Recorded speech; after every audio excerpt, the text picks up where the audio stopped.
சற்று முன்பு கிடைத்திருக்கக்கூடிய தகவல் ஒன்று மக்களே, அதிமுகவுடன் கூட்டணி கிடையாது, அடுத்த பரபரப்பு. இதை பற்றி பார்ப்போம். பார்ப்பதற்கு முன்பு நம்ம சேனலுக்கு நீங்கள் புதிய பார்வையாளர்கள் இருந்திருந்தால் சப்ஸ்கிரைப் பண்ணிட்டு பாருங்கள். அதான் ஸ்வீட் அண்ட் ஷார்ட்டாக சொல்ல வேண்டும் என்றால், இதனிடையே பாஜகவுடன் அதிமுக கூட்டணி அமைத்தால் இபிஎஸ் மீது நிர்வாகிகள் பலரும் அதிருப்தியில் உள்ள நிலையில் கட்சி நிர்வாகிகள் பலரும் மற்ற கட்சிக்கு தாவி வருகிறார்கள் என்று எதிர்பார்க்கப்படுகிறது. அதாவது அதிமுகவிலிருந்து மற்ற கட்சிக்கு மாறி இருப்பதற்கான காரணம் என்ன? அதாவது செயல்பாடுகள் எதுவும் ஒழுங்காக நடக்கவில்லையா, இல்லை ஏதேனும் நடந்து விட்டதா?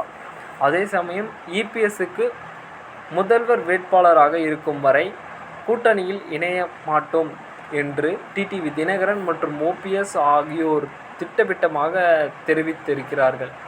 இந்த நிலையில் இபிஎஸ்ஐ முதல் வேட்பாளராகவும் என்ற நாயினரின் விருப்பம் ஒருபோதும் நிறைவேறாது என்று டிடிவி தினகரன் தெரிவித்துள்ளார்.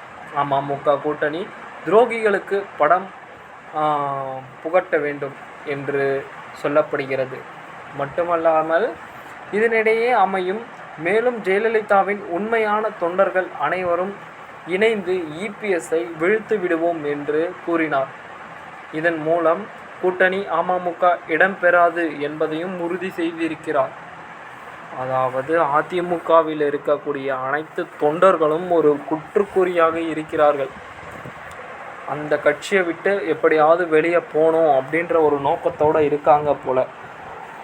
ஏனென்று பார்த்தால் 2026 சட்டமன்ற தேர்தல் இன்னும் சில மாதங்களே நெருங்கியிருக்கக்கூடிய சூழலாக இருந்தாலும் எந்த ஒரு செயல்பாடுகளும் ஒழுங்காக நடக்கவில்லை அப்படின்ற தொண்டர்கள் சொல்லி கொண்டிருக்கிறார்கள்.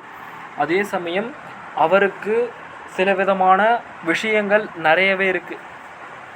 மக்களுக்கு நல்லது செய்ய வேண்டிய விஷயங்கள் நிறைய இருப்பதன் காரணமாக ஒரு புறம் வேலைகள் நடந்து கொண்டு அவர் போகக்கூடிய பஸ்ஸில் எல்லாருக்கும் நல்லது செஞ்சுட்டு தான் போகிறாரு என்று நம்ம நினைக்கிறோம்.